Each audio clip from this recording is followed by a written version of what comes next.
Welcome, everybody, to another episode of Strife's Sanctum podcast. My name is Citizen Strife, and this week I conclude my foray into the not Castlevania game known as Bloodstained. And again, as I mentioned in the first video, they've done more games with the Bloodstained IP than Konami has done in the same amount of time with Castlevania, which is sad and pathetic and dumb, and fuck Konami. But anyway, last time I spoke about my preferred style of Castlevania game, the Metroidvania, the one that went from Symphony of the Night on to Order of Ecclesia. And the nice thing about Bloodstained is they know how to service every fan without it coming off as fake. Because while they were making Ritual of the Night, they were also taking their resources and pumping it into classic style versions of the Castlevania work, the things that was going on before Symphony. So up until Rondo of Blood, the side-scrolling platformer stuff. And by doing so, they not only created the Curse of the Moon series, they managed to give the Bloodstained stuff later on, as they were piecing together Kickstarter stuff, classic modes based on Castlevania and Simon's Quest. So I give them credit for trying to weave in as many of those old school platformer game styles, because, you know, all of those original three games were different in their own way, and everybody has fans. So they were smart enough to try and get something for everybody without it feeling like a mess, because everything felt like their own separate game or their own separate mode. If they were trying to do one of everything in Ritual of the Night, it would have come across really dumb.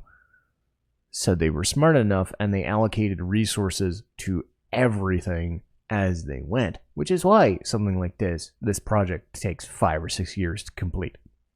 Because people spent a lot of money, and they made a lot of choices, and they wanted a lot of things, so they ended up getting pretty much everything they could have wanted out of a not Castlevania game by name. And this time I'm going to talk about the 2D platformer style. Once again, it's not my cup of tea, so I'm only going by offhand knowledge here, but I did watch footage of all of those modes, and I tried to work through a lot of those things, and what was striking to me, what was making sense to me as I was going through it and weaving it back into the main Bloodstained narrative, so to speak. And I believe this should put a bow on Bloodstained until a second Ritual of the Night or a third Curse of the Moon game comes into play, because that stuff is going to happen. It's just a matter of time. But Classic mode, there are two different ones. Classic mode 1 is pretty much just rehashing stuff from assets in Ritual of the Night. The areas, the look, the feel, the monsters, but repurposing them into the first Castlevania game, the style. Miriam just fights and does things, and she gets sub-weapons, she has a health bar, you fight monsters like you would in the original first game, and there's not a lot to it, but you get like a good 45-minute experience. Like if you'd never played Castlevania 1 and you're like, what was that style? This is about the closest that you're going to get with Miriam as a character. Outside of playing Curse of the Moon, which has Zangetsu as the main. So Dominique's Quest, however, I'm honestly kind of shocked they did this, because I don't think Simon's Quest is well liked by a lot of people. But the fact that they went and did this is kind of interesting. They took Dominique and what she dealt with at the end of the original game and turned her journey getting back to the real world into a Simon's Quest. So instead of the straightforward platformer where you're fighting things and doing things, you have an action platformer RPG where you go looking for items and you're still trying to, build your arsenal. So you're looking for a thing to do more stuff. You go through about 5 or 6 different houses or castles or keeps or, dungeons. And you're doing your platforming stuff around the overworld to get to different towns. And while you're doing this, you have the night curse thing. What I find cool about this was taking Dominique as a character and all the stuff that she had, stripping her back down to nothing, and then pretty much just giving her weapons and stuff. And then when you get new skills, they mimic what Miriam would get as her main shards for progression in Ritual. So you see things from her perspective. She's there in limbo, having been trapped after the fight with Miriam. She's pissed off. She is very pissed off. And she is in this world full of demons and whatever, and liars, and just people stuck in limbo, whether they're happy, sad, conniving, cunning, all that stuff. And you get to talk to all of them, and sometimes fight all of them if you stay around long enough. The towns are, pretty bare bones, but it's the same style of Simon's Quest. The benefit is it's all translated well, so it's not as confusing. So you get another hour and a half of a different style of game. Much like the classic mode with Miriam, sometimes you get bosses that you don't kind of expect. I was not really expecting them to reuse the Bale fight, point by point, and then just retool it into a 2D platformer. But Dominique has her own way of dealing damage. You're fighting some other characters here and there, and much like in the classic mode, like you're fighting Gremory, but you're fighting her without access to all the cool movements and stuff. You're kind of locked into the 8-bit movement style, and you're like, okay, this is a unique experience. This is a harder type of game. If you want that platformer style in a short burst, it's an interesting kind of feel to it, because you have your base mission and you're doing it,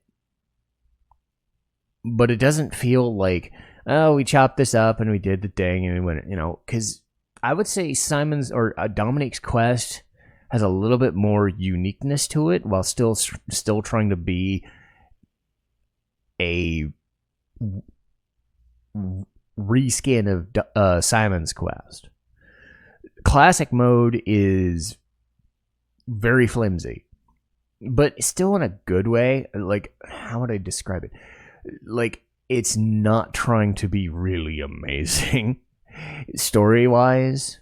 And even Dominique's Quest, like, most of it has to do with Dominique's aura, because she doesn't really talk. She lets other people talk for her in the new game. Sorry. Great. What a lovely thing. But Dominique, her story was told in Ritual. So you're taking this character that you already know, and you're driving her to finish her side of the story. So storyline-wise, it's a flimsy excuse to do more gameplay, but to be fair, Castlevania and Bloodstained are not like the strongest properties when it comes to, gaming and story and weaving them in. You're not playing a Castlevania or a Bloodstained game for the story. But as a backdrop to get you into the thing, it does well enough, and the visuals look like the old school games redone in a modern view. So, like, if you wanted to play what a Simon's Quest or a Castlevania 1 looked like in a 2020 video game or a 2024 video game, there you go. You've got it now. If you wanted a more direct approach, you would go with Curse of the Moon, because Curse of the Moon is exactly trying to go for that 8-bit style. And I'd say it succeeds a little better because it's trying to be its own thing with its own... I mean, it's got all the characters from Ritual, but it is definitely evoking its own style instead of trying to just reuse assets. And I will say that the cool thing about Curse is that it weaves in some cool ideas from all of those old school platformers while giving you some different cool things on top of it.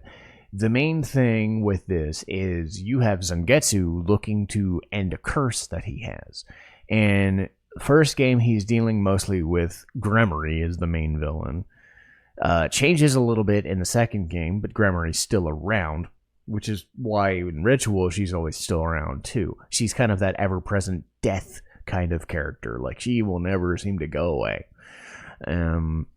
But Zangetsu ends up finding Miriam, Alfred, Jeeble, Dominique, Robert, other characters in Curse of the Moon. You know, everybody has different characters and different feels. And they all act differently, which is a benefit. Zangetsu has a lot more strength and HP. But his attacks are very damaging but directional. Miriam can kind of have more maneuverability. Alfred can, work around some magic and screw around with enemies that are kind of in diagonals and movements, because that's the cool thing is, like, some characters can only work in certain ways, so you have to kind of switch back and forth. Alfred's thing is he can use like a shield to protect your characters, and he can equip that and then switch over to Zangetsu at a whim and still keep that. Or Dominique can, prop up a healing item in a second and then heal your party so they don't die. Jeeble can turn into a bat for a little bit and then traverse, because they give you different areas to maneuver. The way they give you replayability is that as you get more characters, you have different kind of routes and different levels that you work with. In the second game, you get a sniper guy named Robert who has like the least amount of HP, but his positives are that he has a gun and he can attack from the longest distance. So he can attack enemies way farther away than almost anybody else can. So, he and Alfred take the most damage and die quickest, but whatever. And then, I forget the name offhand, but there's the dog character. It's just great. It's a dog in a robot costume, and his whole thing is he's in a machine costume and he punches things, but he can also, like, stand in lava or stand in other things and not get hurt. So it's an interesting, cool dynamic. They tried a few cool ideas with the Curse of the Moon with these character setups and abilities, because you have to use them all. And certain levels are kind of geared towards better uses of certain characters. Some bosses might only be better if you're using, say, Dominique or versus Miriam or Zangetsu. And you don't have to use those characters, but it's helpful to do that. Another cool thing was seeing bosses or seeing levels before they were actually in Ritual, because I think Curse of the Moon proper, the first one, came out before Ritual did. So they were working on this while they were trying to finish up Ritual of the Night. And specifically, like, Galleon Minerva, like, the music in that song, The Voyage of Promise, the level itself shows up first in this. I would have never called that. Obviously, stuff is different in a 8-bit 2D environment, but to hear those songs redone, it's kind of neat. And I'm kind of impressed that they managed to take, certain characters, and, you would fight bosses at the end of every level. And some of them are new.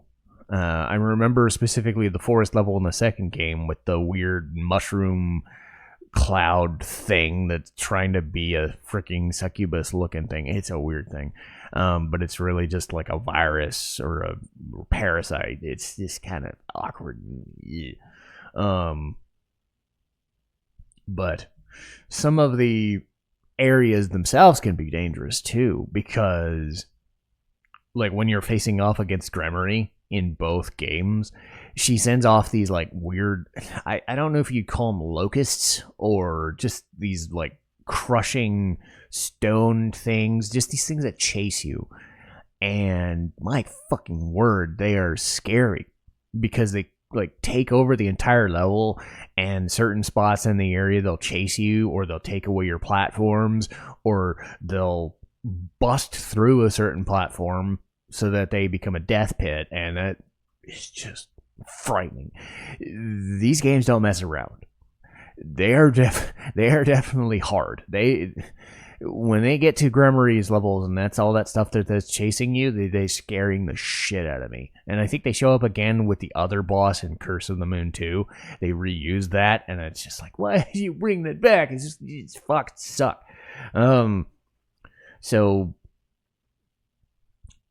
it really stands to the work that they were trying to do of weaving in a lot of different things. And one of the other cool aspects, which honestly is a bit of a dick move, and they kind of curbed it in the second game, was boss death moves. I don't know if this is a thing that Curse of the Moon specifically is the only one to ever do. This is the only time I've ever seen it.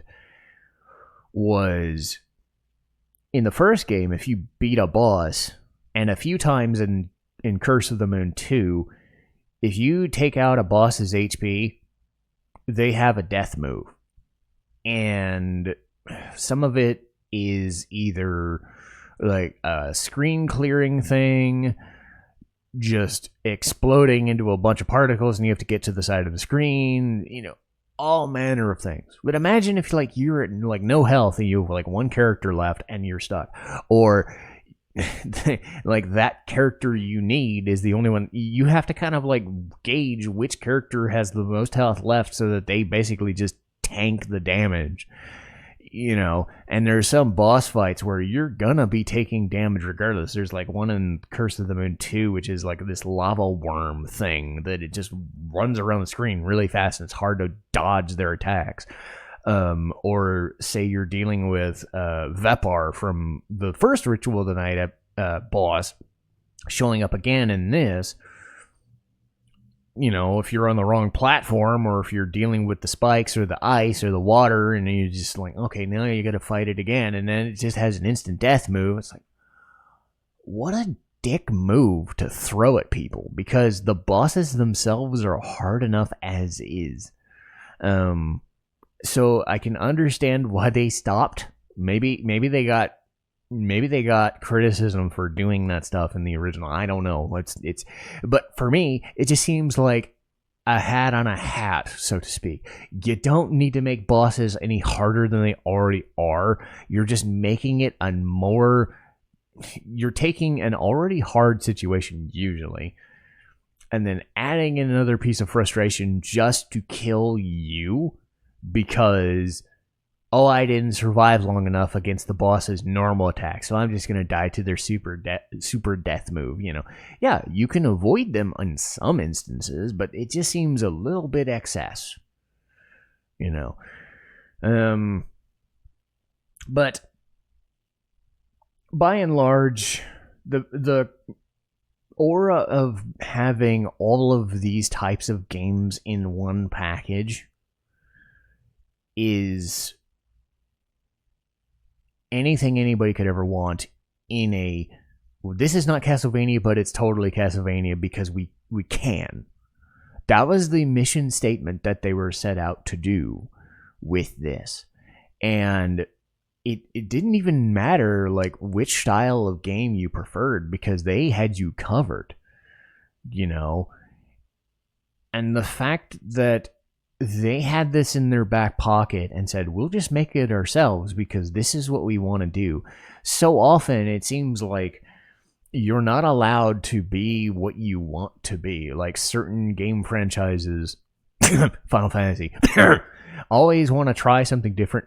Sonic, want to try something different because they don't know what they want to be. And then they hit on something and they're just like, okay, whatever. My preference has always been, if you're going to change something, give it a game or two. Do what Resident Evil or East does. And I've said this several times, and I've made this stance quite clear, is give it like 2 or 3 games to see if your system works. Unless it is a, like, say, a Final Fantasy 2, where it is just a complete fucking mess and there's nothing you can do about it. Like Final Fantasy 8, they never brought back the junction system. They're just never gonna do it again. Same idea. Castlevania spent 5 to 10 years being a platformer. But then other people came in and then they said, okay, let's try being a Metroidvania. Sometimes they said, okay, let's try and be a Devil May Cry. That's what the PS2 games were. So it was a different thing, you know. And then, you know, the Nintendo 64 games were different and whatever. And I wouldn't even complain that they went for the God of War. It's that that's what they went for, and then they told the developers not to make the Castlevania games that they were making, because the DS ones are the, you know, because they had the 3DS. And then the Switch. You're telling me they couldn't have made 3 to 5 more 3DS games in the vein of Dawn and, you know, Portrait of Ruin and Ecclesia, and the time that it took them to sit around and wait for Bloodstained to happen? Of course they could have. They made like 3 to 4 DS games in the span of like 4 years. They were, you know, lower intensity, lower fidelity, lower, you know, not saying lower quality, but in terms of visuals and music, they don't take that much to make. But they can make you some money. But the executives said, no, we don't want to make this old school crap. For some reason, they got a bug up their ass and they didn't want to do anything. Same with Metal Gear. I've yet to see Death Stranding, and I've said I've kind of like, you know, especially since I'm doing Metal Gear now. I'm like, what are we going to do with Metal Gear? Well, we're going to outsource Metal Gear Solid 3 to another developer and maybe make that work. Well, good. Are you making a new one? Metal Gear Survive. Please no. So yeah, Konami does not like making good decisions. It's like they don't know what they're doing. So it was up to as a publisher, they did not know what they were doing. The developers were left in the lurch, and this was the end result. And, you know, you'd have things like Mighty Number 9, where the creators were kind of dumb and didn't know how to deal with their issues. And I'm not saying every situation is great. I mean, I said this with Sea of Stars. It was an indie-developed RPG, and it had some good moments, but it was also kind of, you know, it was all right. This, though, Bloodstained, is about the closest thing you're going to get to, you know, fulfilling a mission statement and sticking the landing as you're going to get.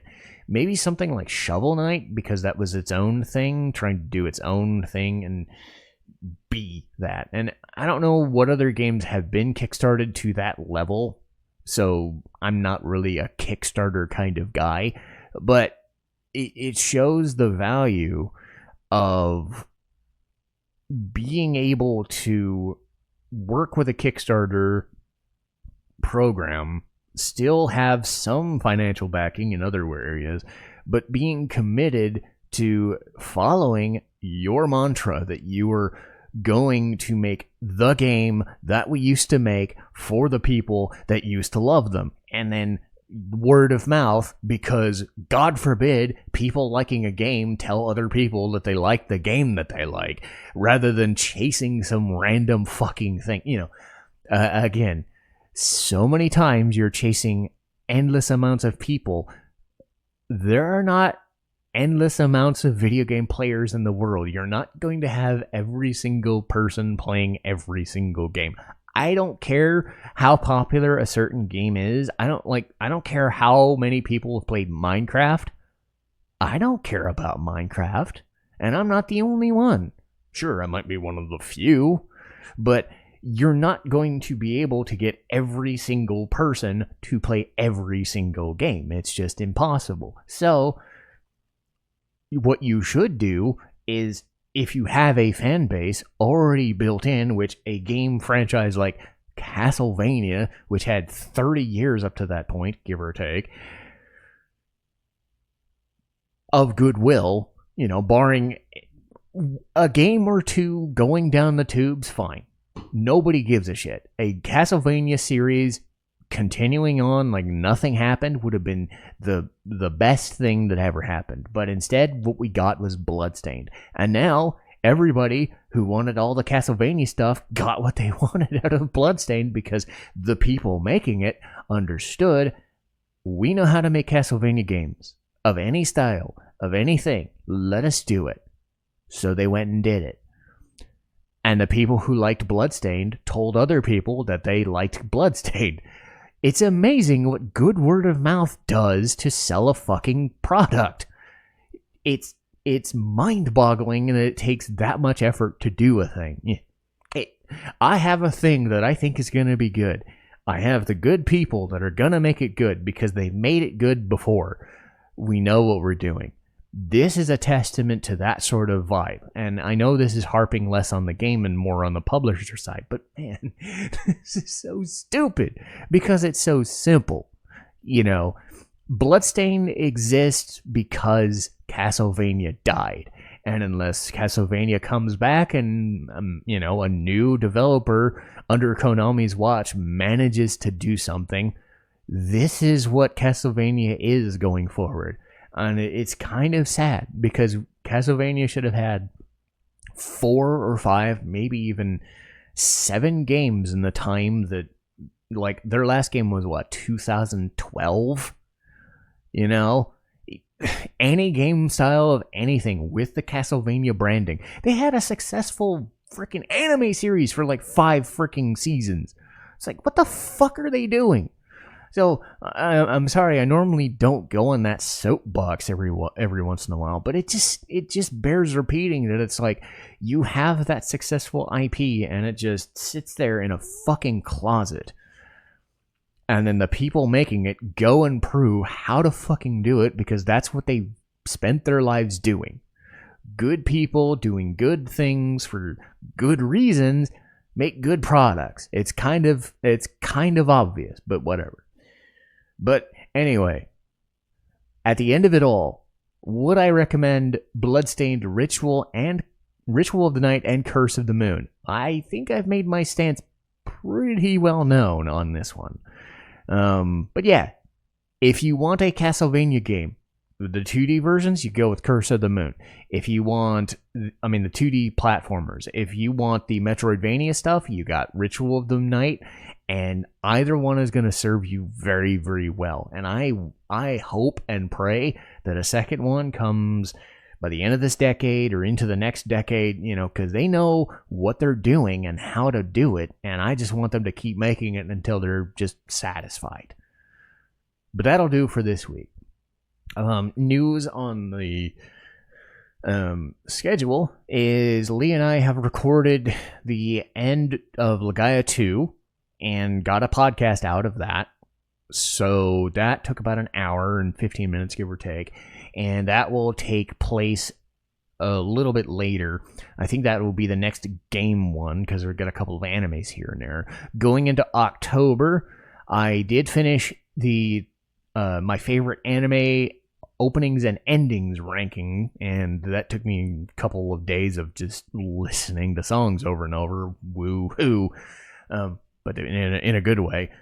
But I was able to get it locked down, so that will be in October. The Final Fantasy glitches and translation error stuff will be pushed back because of the Legaia stuff. but that will be later on, and then we'll get into at least one of the Halloween-based anime stuff. I think I listed Sankareya, which is about that girl who gets turned into a Zambo. I'm like, okay, that fits. A comedy about a zombie girl. Yeah, that kind of fits the Halloween vibe. So that's what I'm doing for the next little while. But that'll do for today's episode, at least. So I'll see you next time. Citizen Strife, signing off.